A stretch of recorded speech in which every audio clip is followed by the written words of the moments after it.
गुरु प्यारी सात संगत जी, राधा स्वामी जी। बाबा जी के साथ कल सवाल जवाब का प्रोग्राम हुआ और सवाल जवाब में एक भाई साहब ने कहा कि मैं जो कुछ भी कहूँगा बाबा जी को मेरी ही बात माननी होगी। जो मैं कहता हूँ बाबा जी वही कहेंगे। तो ऐसे ही बहुत सारे और भी बड़े ही अच्छे अच्छे सवाल जवाब हैं। तो आइए शुरू करते हैं। हाथ जोड़कर विनती है कि चैनल को ज़रूर सब्सक्राइब करें, बेल आइकन को भी ज़रूर प्रेस करें जी, ताकि आने वाला वीडियो आप तक पहले पहुंच सके जी। पहला सवाल किसी ने किया कि बाबा जी आप कुल मालिक हो। मुझे हजूर जी से नामदान की बख्शिश हुई थी। बाबा जी मैं भजन सिमरन का अभ्यास तो करता हूँ लेकिन मुझे अंदर से दर्शन नहीं हुए। तो वो बाबा जी को कहने लगा कि बाबा जी आप दया मेहर करो कि मुझको अंदर से दर्शन हो जाएं। बाबा जी ने फरमाया कि बेटा मालिक ने जो कुछ हमें देना था वो तो दे दिया। अब तो आपको उसकी खुद ही करनी करनी पड़ेगी।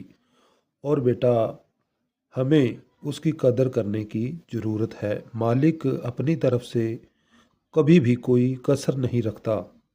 हमें अपनी करनी में ज़ाहिर करना होगा। एक लड़की ने कहा बाबा जी जब भी मैं भजन पर बैठती हूँ अभी मुझे नामदान तो नहीं मिला, और जब मैं बैठती हूँ तो चारों तरफ से अंधेरा होता है और मेरे सर में भी दर्द होने लग जाता है। बाबा जी ने समझाया कि बेटा हम जब जोर लगाते हैं, जोर ज़बरदस्ती करते हैं तो सर में दर्द होता है। जब तक हमें नामदान नहीं मिला तो हमें यही समझाया जाता है कि हमने सिर्फ चुपचाप बैठना है और जोर ज़बरदस्ती नहीं करनी। फिर एक बहन कहने लगी कि बाबा जी जो आपने मुझे घर वाला दिया है बड़ा ही गुस्से वाला दिया है। हालांकि गुस्सा तो मुझे भी आता है लेकिन वो बहुत ज़्यादा मेरे साथ लड़ता है। और वो तो यहाँ तक भी कहता है कि मैं जो कुछ भी कहूँगा बाबा जी भी वही कहेंगे। कहने का मतलब कि जो मैं कहता हूँ बाबा जी भी वही करेंगे। बाबा जी कहते बेटा गुण अवगुण सभी में होते हैं, लेकिन हमने इस चीज़ पर गौर करनी है कि हम किस चीज़ के ऊपर ज़्यादा ध्यान देते हैं। हम जिस चीज़ के ऊपर भी ज़्यादा ध्यान देते हैं तो वही चीज़ हमारे सामने आकर खड़ी हो जाती है।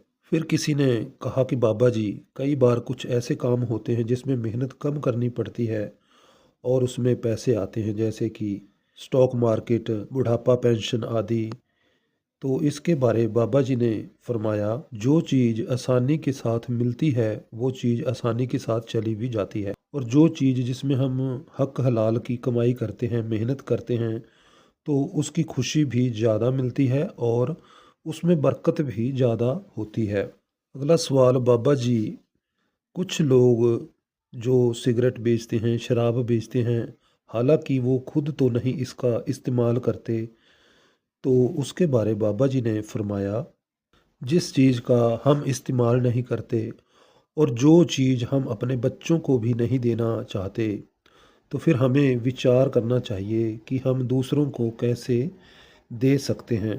बेटा मेरा काम है कि परमार्थ के दायरे में आपको समझाना, बाकी आपके ऊपर उनके ऊपर यह मर्जी है कि वो काम यह करना चाहते हैं या फिर नहीं, लेकिन करना वही चाहिए जो हमारे लिए भी अच्छा हो और हमारे बच्चों के लिए भी अच्छा हो और दूसरों के बच्चे के लिए भी सही हो।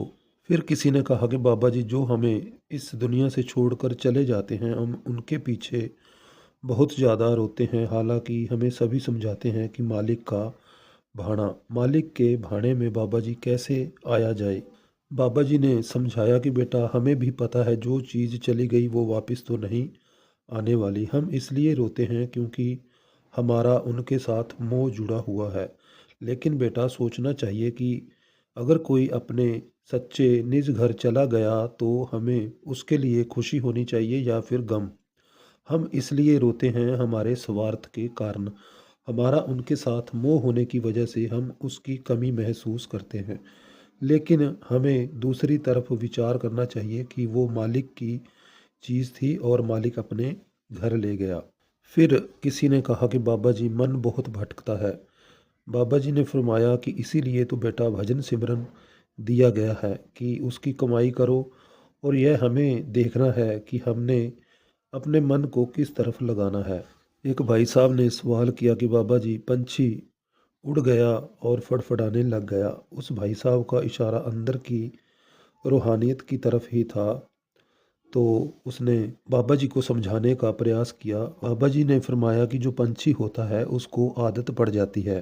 बाबा जी कहते कि उस पंछी को अगर आज़ादी भी दो तब भी वो उड़कर फिर पिंजरे में आ जाता है। उसको आदत पड़ जाती है पिंजरे में रहने की। फिर बाबा जी ने समझाया कि हमें विचार करना है कि हमने गुलामी में रहना है या फिर आज़ादी में रहना है। बाबा जी ने फरमाया कि हमने बेटा आगे देखकर चलना है, ना कि पीछे देखकर चलना है। फिर किसी ने पूछा कि बाबा जी, किसी के ऊपर कैसे भरोसा किया जाए? बाबा जी ने फरमाया कि हमने जो कुछ करना है अपने लिए करना है। जिस चीज़ को गिनती में लेकर आएंगे वो कारोबार है। हमने अपनी तरफ से हमेशा सही करना है, जो अगला करता है वो उसके कर्म होंगे। फिर किसी भाई ने अंदर का सवाल किया कि बाबा जी, ओ हो गया, तो ही मोही मोही तो ही। बाबा जी कहते अच्छी बात है अगर हो गया।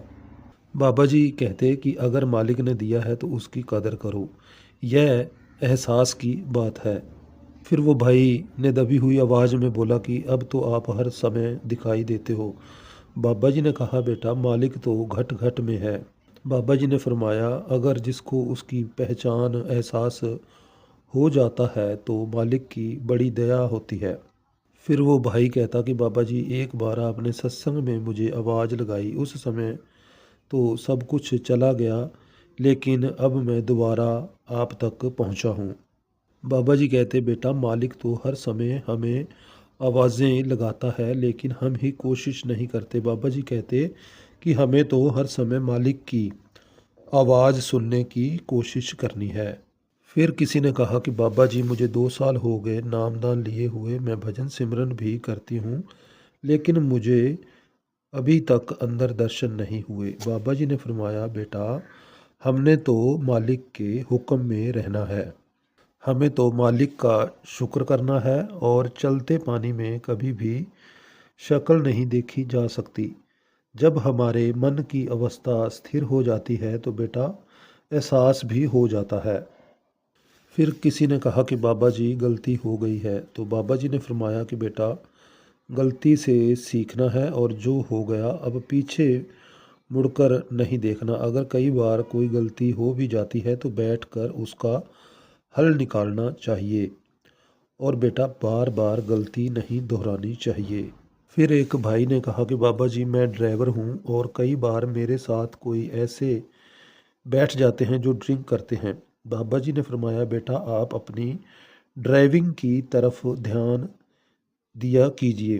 हम किसी को नहीं रोक सकते, हमारे साथ जो बैठा है वो उसकी मर्जी है।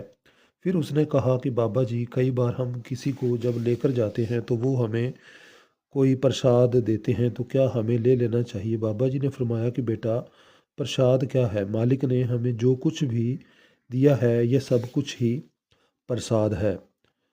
फिर किसी ने सवाल किया कि बाबा जी, अगर मैं कभी किसी को कुछ पूछती हूँ तो वो इग्नोर कर देते हैं। बाबा जी ने कहा, फिर क्या हुआ बेटा, आप किसी और से पूछ लो। हम किसी एक के सहारे तो नहीं बैठे रहते। अगर कोई जवाब नहीं देता तो कोई दूसरे से पूछ लो। बाबा जी कहते, कोई जवाब देता है दे, कोई नहीं देता है ना दे, आप किसी और के साथ बात कर सकते हैं। फिर वो बहन कहती कि बाबा जी, कुछ ऐसी बात बोलो कि याद रहे। बाबा जी कहते कि बीबियों को कौन सी बात याद रहती है? फिर बाबा जी ने कहा, घट बोलो, घट खाओ, घट सोओ। तो फिर आगे से वो बहन कहने लगी। जब वो बहन दोबारा बोलने लगी तो बाबा जी बोले कि अभी अभी तो मैंने कहा है कि कम बोलो। वो बहन कहती, ठीक है बाबा जी, मैं आगे से ध्यान रखूंगी। बाबा जी बोले, बीबियों के लिए कम बोलना बड़ी ही मुश्किल बात है। संगत बड़ी ही खिड़खिड़ाकर हंसने लग गई, और थोड़ा हजूर भी मुस्कुराने लगे। फिर किसी ने कहा कि बाबा जी, मेरी घर वाले कई बार बात नहीं मानते तो मेरा उनके साथ झगड़ा हो जाता है। बाबा जी ने बोला कि बेटा घर वाले हमसे प्यार करते हैं, हमारे लिए बेहतर सोचते हैं, उनको हमारी फ़िक्र होती है। वो हमारी ताकत और कमज़ोरी को अच्छी तरह से जानते हैं, पहचानते हैं। इसलिए बेटा वो हमें सलाह देते हैं और वो चाहते हैं कि हम कभी किसी चीज़ के अंदर फँस ना जाएँ, और वो हमें हर मुश्किल से निकालना चाहते हैं और बचाना चाहते हैं। बाबा जी ने कहा, बेटा इसलिए अपने माता-पिता की सलाह माने, सुने, जो वो कहते हैं वो करो।